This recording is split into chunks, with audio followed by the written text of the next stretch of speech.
Hello and welcome to the Recursive podcast. Our next guest is a true community builder and a person with a passion and talent for connecting people. Pavlina Yanakieva is the co-founder and CEO of Bulgarian Innovation Hub, a non-profit that aims to build bridges between Sofia and the Sillicon Valley. She helps local entrepreneurs scale their businesses into the US market.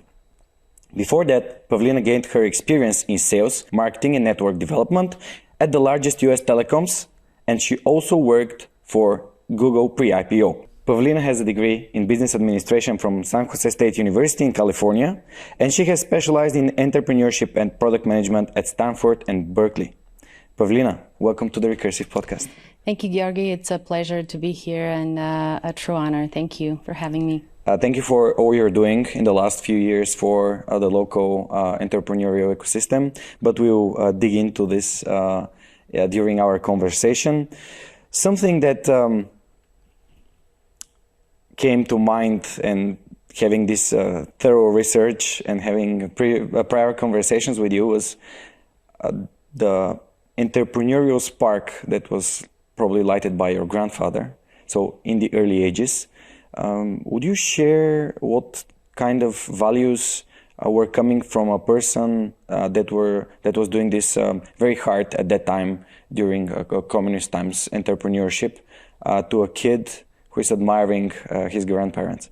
Yeah, well, thank you. As you alluded, I grew up during the communist era. I was born in the early 70s, and during the 80s and 90s, obviously the transition times. The word entrepreneurship was kind of a dirty word. No one was talking about it. It was kind of a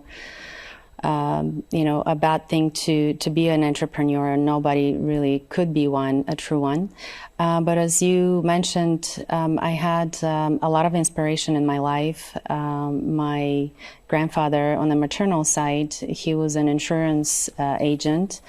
And also he was raising his own vegetables and fruits and animals for personal use, but also he was going to farmers markets and selling some of the goods.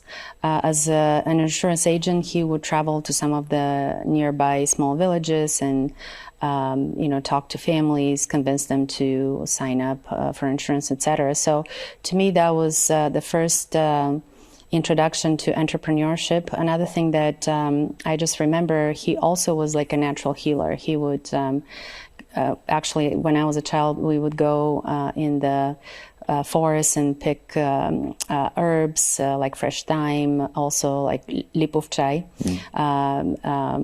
herbal tea that we would then dry out and sell at the markets or use for personal use. Also, my parents, my mom, during the summers when we would travel to visit my grandparents, my mom would rent out a portion of our apartment in Burgas, kind of an Airbnb style. I guess she was ahead of her times, to tourists who wanted to come and visit. And at the time, that was kind of a supplemental income for the family.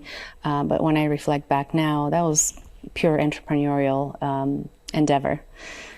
It's very interesting knowing most of your background through your high school and then university. You went to the United States of America, and entrepreneurship came as a passion of yours quite later on, which is very similar to what I did in my life. It came very late, this passion for doing something that's mine or has an impact.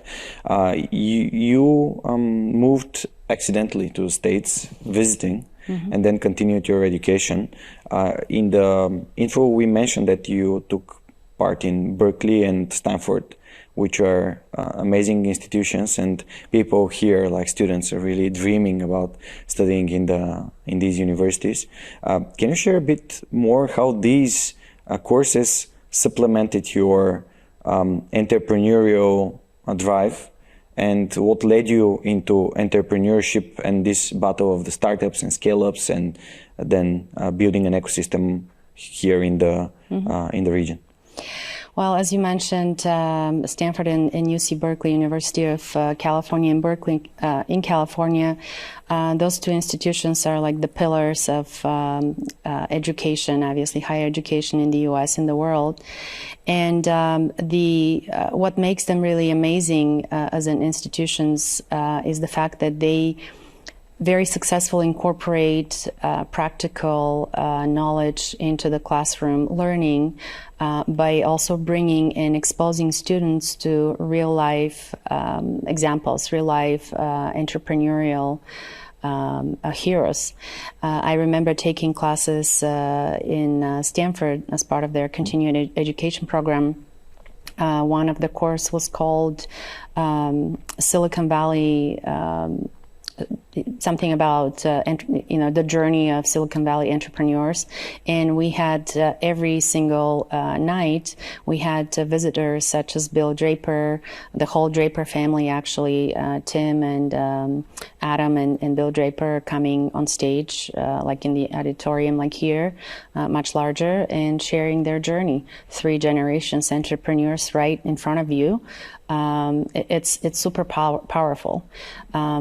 And the same thing with Berkeley, the nature of the way content was presented to us by very engaging way and bringing real life examples, that really speaks volume. That's why I think that's probably one of the biggest things that it was impactful for me to be able to connect with these giants on a human level, feel their energy and their passion for what they're doing, what they've done. Sense the impact and kind of take it from there and try to replicate that in my own way, because it's really not a rocket science to be connecting people and making an impact. Yeah. Personal example is a passion of mine to dig into and to create society around. I really believe in this empowering moment of sharing your personal story. But for a young lady that went out of small, tiny, in the scale of the state's city of Burgas, all the way to Silicon Valley and the Bay Area, which is the epiphany of entrepreneurship, specifically in the IT. Do you think it's possible to replicate such a thing in Bulgaria? Now we have these bright examples, the unicorn companies, the companies that are paving the way for the forthcoming generation of Bulgarian entrepreneurs. Absolutely. Although we have a long ways to go, only in terms of the mindset. To be honest, Bulgaria and the region has already enough circumstantial, factors. Excuse me. We already have capital. We have a higher percentage of really highly technically educated talent here in the country and the region. We have the drive, the ambition, although, as I mentioned, the biggest challenge for us is the cultural context and the fact that, we need to work a little bit more on cultivating the growth mindset, the understanding that, anybody can learn anything at any age, and to try and work on avoiding this culture of fear of failing. Because Silicon Valley, as you know, the secret sauce truly is, the ability to dream big, to believe in your own abilities to create impact and solve real problems, and not to have fear. Even if you fail, you get up, you look around, and you move on, and you try it again in a different way.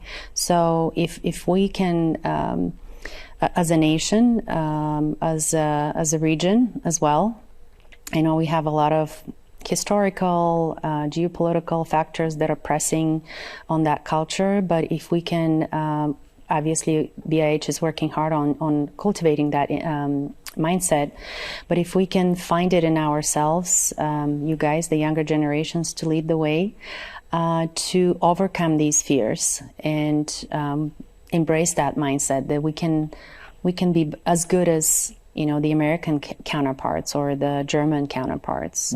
I think everything is possible. We have the academia,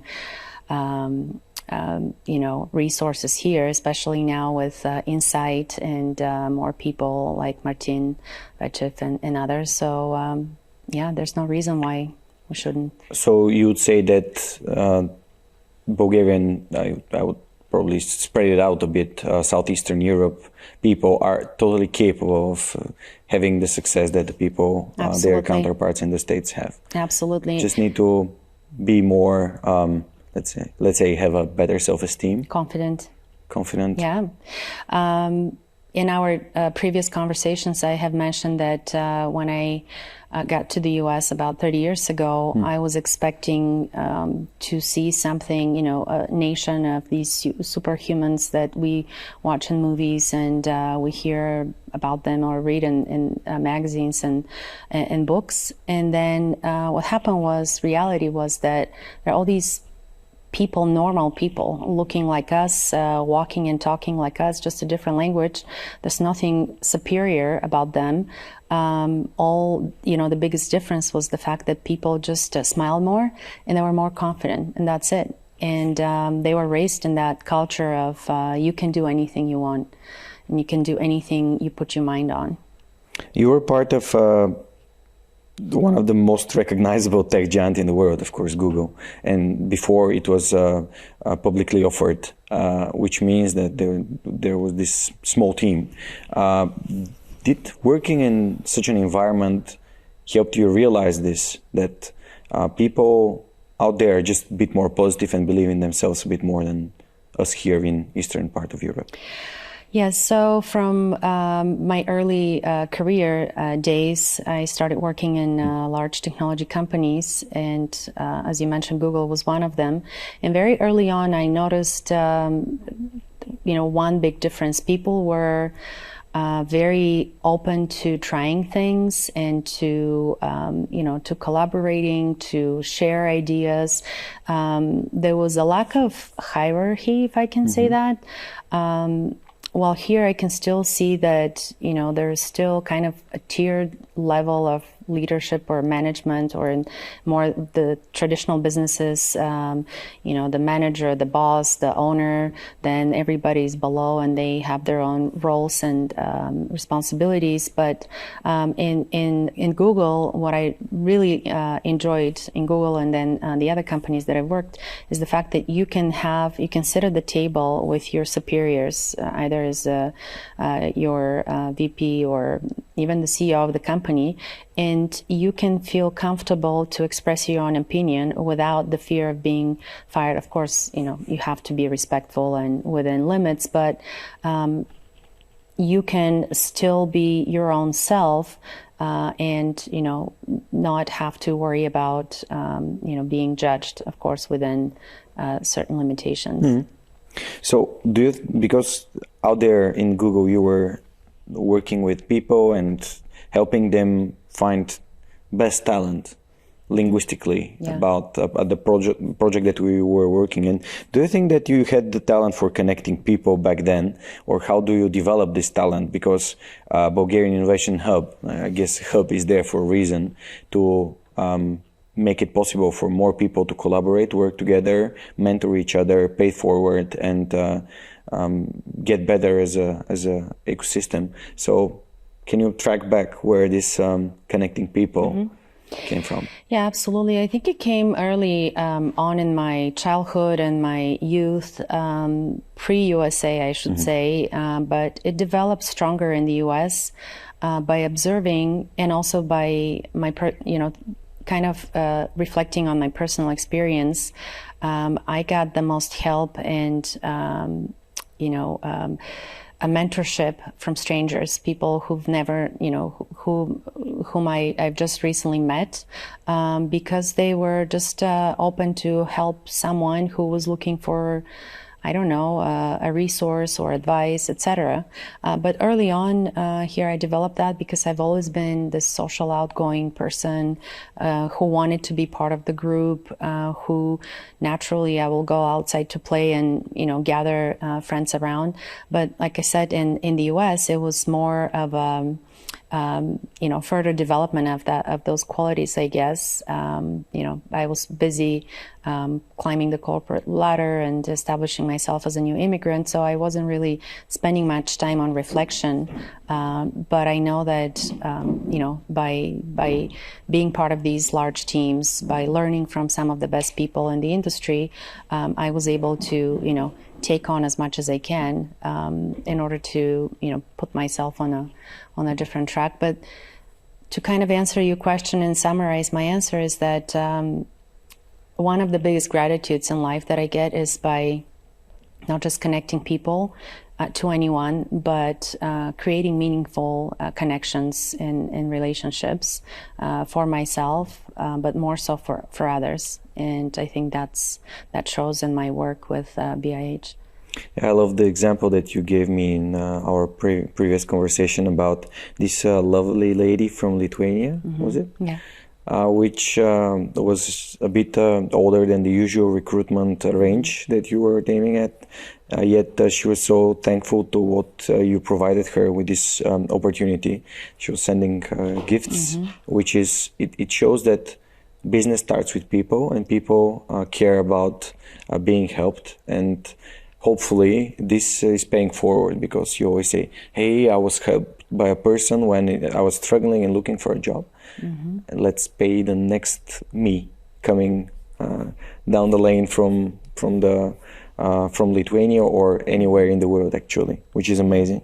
Yeah, no, absolutely. I mean, as I mentioned to you before, to me, it's really important that we as human beings we learn, not just learn, but also continue to hold on to this goodness that each of us has. We're all born, I believe, to be good and spread goodness in the world. But at some point, some of us kind of pivot in different directions. We're pulled in different directions for one reason or another, and we kind of lose that sense of goodness and justice and righteousness. But the example you just gave, I just wanted to, I saw someone who had talent. She had all the qualifications, maybe didn't fit the criteria at the time. She didn't have the Stanford background or the UC Berkeley that that particular team was looking for as far as academics, but she fit all the other criteria. And to me it was, hey, why not? This person deserves a chance. And that's what it's all about. Yeah, because we joke, it's the land of the unlimited possibilities. Exactly.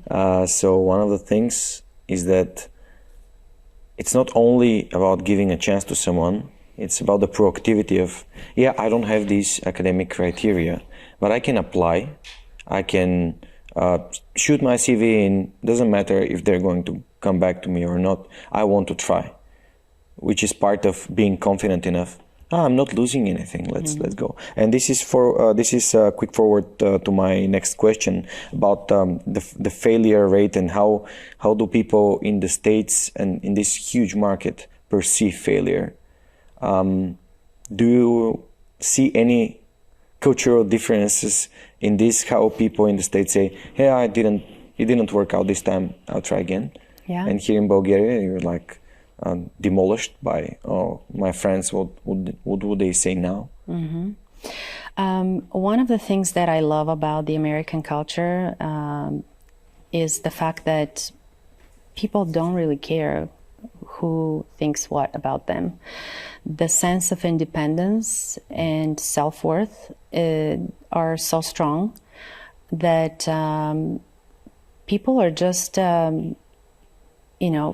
very intuitively, they go about their way through life, pursuing their own dreams. It's just kind of it's a given. Of course, there are exceptions. So if we come out of that notion that people have that sense of independence from a young age and self-confidence because they're raised that way, you're being told from early age, you're the best, you can do anything, just believe in yourself, you naturally don't have that fear. You don't have the taste of fear. On the flip side here, we have been culturally raised, even myself, as a woman, as a girl, to be always careful, to look over my shoulder during the day, during night, be careful. Oh, what are people going to say? Oh, don't do that because people might say that. But in the US, people don't have those notions, and they're not predisposed to this cultural bias. And when you're free, when your mind is free to dream, and you don't have these barriers, the human mind is incredible thing, and that's where innovation lies. That's where big things happen. Yeah. Someone might say, okay, what's the relevance between being unafraid to fail and entrepreneurship? But being not afraid what other people think and trying new things and failing at the early age basically creates your identity. Mm-hmm. And you need the identity for being an entrepreneur and not caring about what others think. So it's all chained together.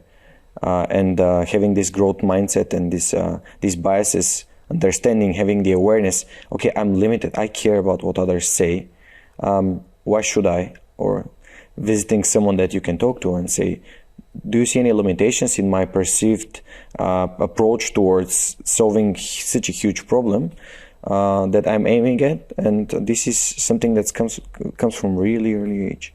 Yeah. It's a lot of psychology in there. There is a lot of psychology. And I've had a lot of time kind of self-analyzing myself over the years, and even more so now in the latter years, working with entrepreneurs from Bulgaria and in Europe, not just Eastern Europe. I mean, this is very, because when we were doing the research, when we first kicked off BIH, we were going around different accelerators in Silicon Valley, and we were talking to the Germans, we were talking to the Swedes, we were talking to folks from the Swiss Innovation Lab, etc., French, and we wanted to understand what they're doing, how are they doing it, to kind of figure out where BIH will fit in this picture. And the same thing kept repeating itself. The problem these innovation hubs were trying to solve was very similar to what we were doing. Obviously, to provide network access and cultural context and all of that, knowledge exchange, all this, but the mindset. Everybody kept saying, our entrepreneurs need to be more like an American. Entrepreneurs. There's even the Germans, if you look at on the website, the German technology tech accelerator, somewhere in there, in their presentations, there's a notion that says, innovate like a German, think like an American, or act like an American, meaning, be confident. You can still hold on to your essence, cultural essence, but truly, be confident in your own abilities, because if you're not, how can you convince others to buy your product, or how can you convince others to relate to you? It's all about the mindset, like you said. I love this saying, leap of faith. There are a lot of leap of faiths in entrepreneurship, aren't there? Oh, absolutely. Absolutely. And again, leap of faith and fear, they're kind of the flip side of the coin in my mind a little bit, because faith is something we should all have. I'm not talking about the spiritual, of course. That's one kind of faith, but have faith, but also have the confidence, because you can have faith and hope luck is going to cure everything, and it's going to put you on the next trajectory of success. But if you're not persistent, if you're not confident, if you don't do the right things to get there, faith is not going to help you. It takes 10 years to become an overnight success. Yeah, at exactly. Least. Talking about leaps of faith, of course, I guess that you have failed as well. So multiple times. What can you say is your biggest failure, and what did you learn from it? Yeah. Well, we're coming back to square one. My biggest failure has been the lack of self-confidence. Something that I learned very early on when I got to the States, because we talked about yesterday, my lack of confidence to go and apply to the English school. And over the years, especially in the early years of arriving in the US, I had opportunities, doors were being opened to me. I didn't have the confidence to say I'm good enough to go through these doors. An example will be in the very first few months, a friend of mine had a friend who worked at Oracle, and they were looking for an admin, someone who would help out at the front desk and do very basic computer operations, answer phones, etc., etc.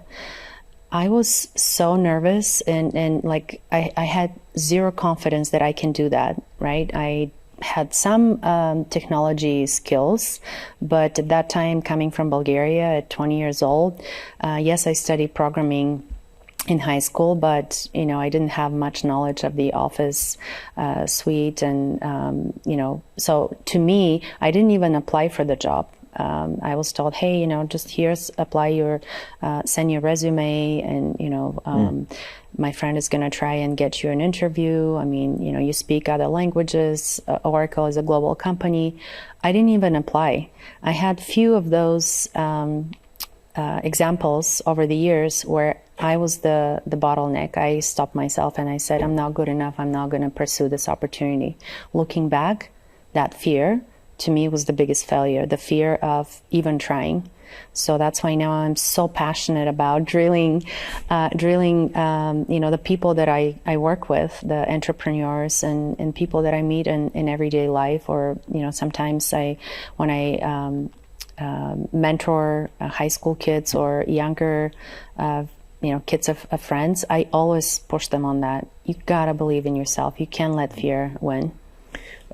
Because I have a lot of background on your journey, and I would say that I see you in this next chapter of your life, perceiving the idea of Teach for Bulgaria, and just more or less shouting, I want in, I want in. Mm-hmm. So how much time or what should happen for someone to go from I'm not good enough to apply and try to someone raising their hands and shouting, I want to support you guys. I want to do something that I have no idea about, but I'm sure I can do it because I believe in it. So can you reflect a bit on that? I think the answer is when you find your thing, you really don't need time. I mean, you're someone whose journey also similarly, was very, kind of colorful like mine. But I don't know. I mean, I tried for a while when I left corporate. I took some time to reflect. Okay, where do I want to go from here? I kind of hit a ceiling. And climbing all those years, working for others, creating impact, managing large teams, budgets of millions of dollars, et cetera, but it kept leaving me with a feeling that I haven't done enough. It's not rewarding. I couldn't see the impact. Yes, I saw the impact on paper. I was reporting on it every month and, on board meetings, etc. But there was something missing. And I think for me, meeting with Evgenia Peva from Teach for Bulgaria was that missing link. That moment when she showed us on the board the map of Bulgaria and the statistics showing the illiteracy in the country, based on international research, I was stunned. I froze in that moment and I said, this is impossible. This can't be happening in my Bulgaria. I want to be part of this. So to answer the question, like what's the journey, when and what point, I think the biggest thing is it finds you. It kind of found me. I had no idea I had passion for education. I had no idea that day when I went to that event that I'm going to walk away thinking, this is the thing. I'm going to go, roll up my sleeves and try to fix education in Bulgaria. As I mentioned yesterday to you, a lot of people are looking at me like, you've lost your mind, you joined a cult, or why are you talking like this? Like, why do you care about education in Bulgaria? You're not there, your kid is not there. But even from Bulgarians. Even from Bulgarians, yeah. And again, to me, is when that thing finds you, or you find it. Some people are lucky enough to find it early on in life. So you became a natural-born leader of helping Bulgarian education through the means that you had. You had the society, people that are in the Silicon Valley, like Bulgarians and not only, and you started leading them towards helping something worthy. I guess at the time I didn't really think about, am I a leader, am I leading something? To me it was, I saw a big problem and I immediately felt a sense of responsibility and guilt that I haven't been here working on it. And I just wanted to fix it. And then with a few friends, we said, okay, what can we do? Okay, this is what we do. And that's how it started. And I think with anything in life, if you're just, focused on what's in front of you, of course, you got to look at the big picture. But if you focus on what needs to happen, what's in front of you, what you're trying to achieve, the rest is just the means, how you get there. I have a favorite quote by Mark Manson. It says, guilt is in the past. Responsibility is in the present. So it's a great way of putting it, because you said, okay, I feel guilty that I haven't done anything yet, but this doesn't mean that I cannot start doing something about it now.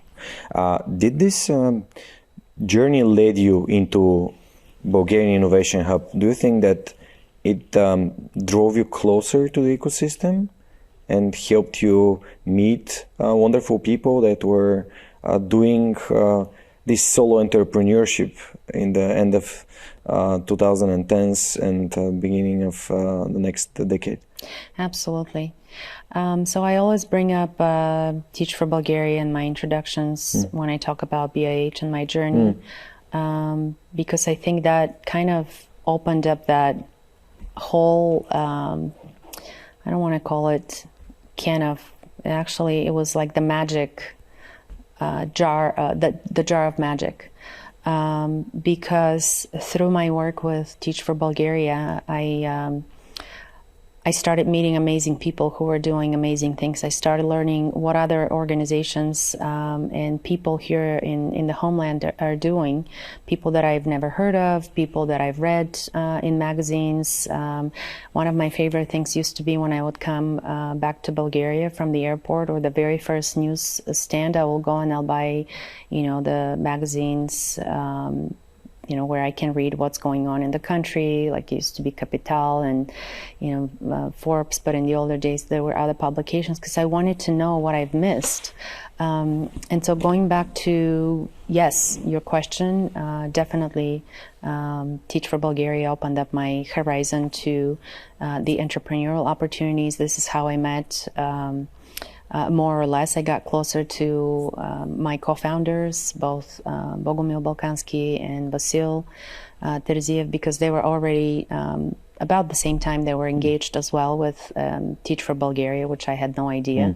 And we kind of sat down and said, okay, now that we're solving education, what else can we do collectively? How else can we, leverage that energy of the diaspora and the network that we have collectively built to help in some way to elevate the Bulgarian entrepreneurs, the change makers who are creating impact, jobs, culture, changing the culture, changing the cultural context. How else can we do it? So yes.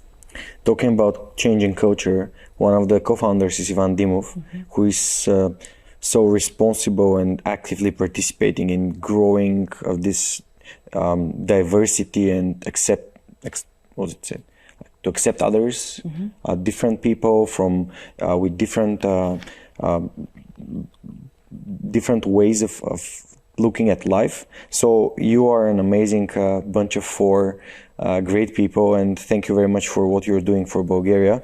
And your dream, just going to your dream about opening an innovation and entrepreneurship center for children and youngsters here. Is this thing coming to life, and how is it coming to life? And what's the link between Teach for Bulgaria and startups, product companies, entrepreneurial people, and this center? Yeah. Well, that dream is, I mean, I have a few other dreams for the homeland, for the hometown of Burgas. One of which is, as you mentioned, to elevate the local youth community and open up opportunities for younger people to start experiencing that culture shift, to remove barriers such as the fear, the lack of confidence, etc., but also to present opportunities to them. And the other one is to open a hospital for children. That's another kind of a passion project, which I haven't started working on it, but when I was 13, I almost died post surgery from appendicitis. So, that kind of left me with a scar, not just physical scar, but also the mental scar that, this is unacceptable. A successful surgery, getting through, and then post-care, someone could have died. I could have been dead. Anyway, moving on to your question, I see a lot being done here in Sofia. Everything pretty much that's happening in Bulgaria is concentrated naturally in the capital, because all the foreign investors, all the academia, or most, I should say, are here in the capital. But my pain point, ever since I discovered this challenge existed 10 plus years ago, has been that, again, going back to my personal responsibility, to spread the goodness that's happening here, the opportunities, to bring them, to push this innovation and entrepreneurial initiatives towards more, going towards the other part of the country, throughout the country. And that, again, that was one of my main questions for Evgenia from Teach for Bulgaria. Why are you not on the coast? Why are you not in Burgas and Varna? The same with Vasil. When I met him 8-9 years ago, why is Telerik Academy only in Sofia? Kids in small villages across the country also could use this opportunity. The smartest kids are not only in Sofia. And then once I started asking these questions, I started understanding the answers. That I naturally, again, as a kind of a person who is action-driven, I was like, okay, well, what will it take to bring Teach for Bulgaria to Burgas? What will it take to bring Telerik Academy to Burgas? And I'm really excited and proud to say that, it took a few years. I have some contributions. I'm not going to take, I don't want to take the credit for that, but, myself and other friends, we've worked really hard on creating opportunities and spreading the news to the local businesses and everything else. So it is I want to say it's a purpose for me, because I want to see more and more young people embracing entrepreneurship, more and more young people in places outside of Sofia, spreading their wings, dreaming, and not only dreaming but achieving their dreams while they're here with their families, with their friends. We can make Bulgaria a much better place. Only by kind of uniting efforts, by allowing others to mentor us, by allowing ourselves to learn, opening up kind of our horizons, because young people are the future of this country. And if we don't invest time to educate them the right way, if we don't invest time to provide opportunities for them, it doesn't take that much, honestly. That's why I'm so impatient a lot of times when people tell me, oh, well, there's no no one there to pick up the slack, or it's not going to happen because all the the smart people, they pick up and leave. No, that's not an answer. I don't. It doesn't. This is not the valid answer. So yeah. I want to wish that you have more friends that are having this same value about bringing in and, let's say, paid back to the society and to the future generations, so they can get even bigger successes than us and our generation. So, well, trust me, I don't give up easily, and so more friends. Yeah, more friends, and I work hard on. I believe in conversion. I believe that. Remember the beginning of the conversation. Deep down, people are good, and even if they kind of went the wrong way, lost faith or lost track, I think we all can do big things only if we kind of stay true to ourselves. So I don't give up. I don't take no easily for an answer. So I'm just starting. Yeah, it's a very funny story about starting a Bulgarian innovation hub over a breakfast in Berkeley. So it's let's say it's a private funded and organized foundation, unlike most of the ones in Europe and across the world that are supported by governments and so on and so on. And you did it together with Vasil Tereziev, Ivan Dimov, and Bogomil Balkansky. And what the Bulgarian Innovation Hub is aiming at is to help companies, product companies, seek funding, mentors, growing their network, and growing their businesses, mainly with the goal to end up at the US market. So how would you describe the impact that BIH is having so far? Yeah. Well, again, it's been an incredible journey for me, and I feel so humbled from the very beginning to be walking, side by side by some of these giants that you just mentioned. My other co-founders haven't been nothing but supportive and incredibly insightful. So I feel incredibly lucky to be working in this team. The impact that we're creating has been, from what we hear, obviously, we can't, we rely on the feedback that we get from our companies, from the community, and it always kind of melts my heart when I meet someone for the first time. Not just anyone, but a company or someone that we've mentored online, because in the last 3 years of our existence, we have had 5 iterations of our accelerator program. Only one has been in person. The other 4, because of the pandemic, were via Zoom. So most of the alumni companies, I've only met on Zoom. And so when I come here, to Bulgaria, and during the networking events or, on the street, when someone comes to me and says, "Hey, Pavlina, thank you so much for what you guys have done. Because of you, we've raised this much," or this is what happened.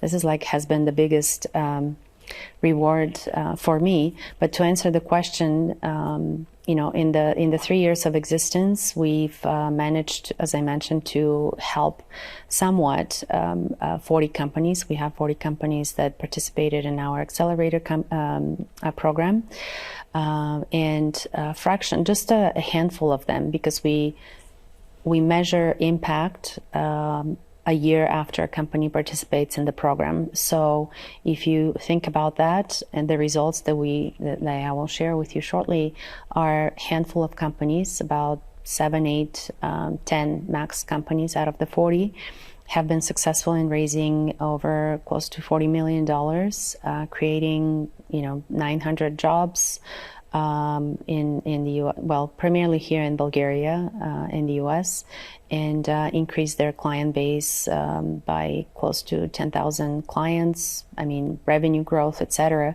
So, again, to us, this has been our goal, to be impactful, to create positive change.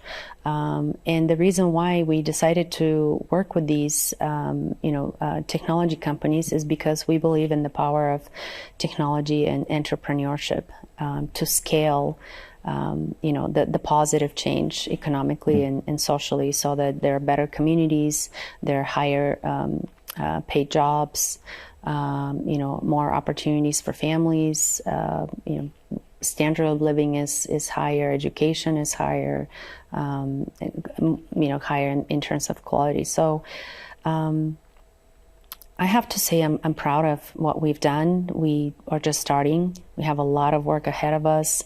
We have a lot of commitments that we've made to the companies we've worked, and we're just getting started. So it's a long journey for us because it's a process. It's, like you mentioned earlier, it's not an overnight success, but we're just getting started, yeah. Are there any cultural setbacks that you observe in these Bulgarian companies that are scaling up on the US market? Is this something that's really missing them, apart from what we already discussed, this confidence that they can do it?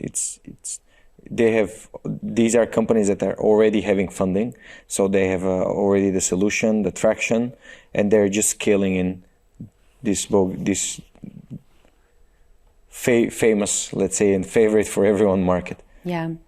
Well, we talked about the lack of confidence and global ambition, even though most, if not all, of the companies that we that we engage with are companies that already share our outlook of life, meaning, they already have the ambition to be on the larger, broader, most competitive market, the US. But I have to say the biggest challenge for them is the lack of network. The fact that, Bulgaria is a very small market, even Europe is a small market, and the rules that apply here are very different to the rules that apply in the US. They're similar in nature, but so the cultural context and the lack of network are probably the biggest challenges that entrepreneurs face, and that is where we're trying to close the gap. Aside from, as I mentioned, the cultural context and the lack of confidence.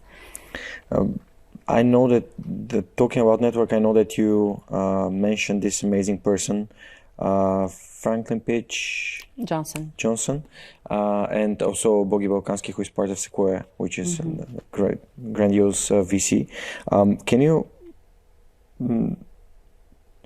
elaborate a bit on this power of the network that one of the first VC investors, angel investors in the Valley, Franklin Pitch Johnson, is being on your site and supporting what you're doing? Because it's not easy to get someone on board, but having such a person on board can open a lot of doors. Yeah. And not for you, for the whole cohort of companies in Bulgarian Innovation Hub. Yeah. I'll start with something very basic, something that I learned early on, and I touched on that earlier. The power to connect with people on a human level. That was a big lesson for me very early on when I got to the US, that you can be anybody and nobody, and you will not be able to tell the difference if you walk down the street. You can meet the founder and CEO of Google and Facebook and some of the Fortune 100 companies on the street, and he could be driving the oldest car there is. You're not going to see, his ego is not going to perceive him. So that was, that was the first lesson that it kind of hit me in the face, because unfortunately a big contrast culturally between Eastern Europe and the US, or I guess in Europe more the hierarchical lifestyle, it still exists here, where people rely on the brand of car and the house or whatever they live and what they drive. Well, in the US, nobody, like as I said, nobody cares. So to go back to your question about the power of the network, if we rely on that notion, if we come out of that notion that the biggest challenge is to twist your mindset and realize that if you are able to connect with people on a human level, it doesn't matter, anything is possible. And as soon as that switch went off in my head, everything else was coming so naturally. I was meeting with people. I was, when you work with people and you know that you're talking to a human being, not to the VP of, AT&T or Google, you kind of remove that uncomfortable feeling of, oh, this person is accomplished and I'm not. And you just think about, okay, what value can I add to this conversation to make this person, feel comfortable and to listen to what I have to say. So that's how we build connections. That's how I build bridges. I basically, look at the other person and I think to myself, what can I do to make that person, comfortable with the information I'm going to share with them, and what value can I bring? Tell me what I can do for you. So that's how my conversation, some of the biggest and most impactful conversations that later on translated into, donations or sponsorships for the hub came about. Basically, started with, hey, I'm Pavlina, and this is what I'm doing with a bunch of friends. We're trying to create impact in Bulgaria, and would love to tell you if you have time. And people are very responsive.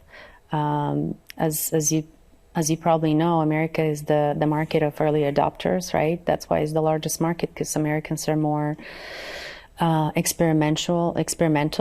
They're more willing to trust a stranger with innovation or technology or a new thing, to try a new product and let's see what happens. So it's a lot easier to convince someone to buy from you. But again, at the end of the day, your product has to work, and you have to have a value proposition. Great. According to the recent studies and the data, Europe has produced more unicorns in China in 2021. Which is showing that European tech is booming, having Bulgaria and Southeastern Europe as part of it. What do you think Europe's advantages are in this competition for capital and talent with China and the States? Yeah. Well, I was thinking about that question because, traditionally, Europe has managed to hold higher standards in terms of academia, research. Traditionally, countries like Germany, France, have been kind of leading the way of innovation. The Nordic countries as well. But along those lines, I think the fact that research and innovation in technologies that are creating the future, and also policies around sustainability and diversity have been, I have to say, a little bit more progressive. We all have awareness about some of the practices and restrictions and regulations in China, or lack of, when it comes to sustainability and ecology and such. So I think if we as a nation, as a region, are able to lean in on what it is that we do good, and also leverage the power of the Union, the European Union and the countries surrounding and neighboring. Not to say that only the EU countries are those to follow example and capable of producing unicorns or technology or innovation. But if we lean on the basics and kind of, again, learn to be confident and leverage our own abilities, be willing to learn from the failures of others, see what's happening in China, and try to figure out more innovative way to tackle the supply chain issues, or tackle the environmental issues. I think we have a upper hand. And similar with US, it's a lot easier to, when you are small, I mean, historical examples of the underdog beating the, number one player, or, a corporate player or athletic player, etc. So when you're a big, gigantic, massive country or corporation, it's a lot more difficult to be flexible. But when you're small and you're still kind of starting out, you always have your eyes on who is doing what. So if we can learn to be more acceptable and learn to be more to embrace the failure that I mentioned here in Europe, kind of remove that fear of failing. Learn from the mistakes of others, and leverage what we have. We have amazing talent here in Europe. We have amazing, a lot of resources in terms of capital, and more and more the eyes of the American investors are looking towards Eastern Europe. The fact that Sequoia opened office in London, and Romanian executive is chairing that operation. So I mean, American investors are noticing the shift in trends that are sweeping, coming from this part of the world, going the other direction. That's great news. And having in mind the Romanian and Greek diaspora, for example, and how much better they are than the Bulgarian into turning this brain drain into brain gain, and how much better do they collaborate with their diaspora in the States. How can we get better in this?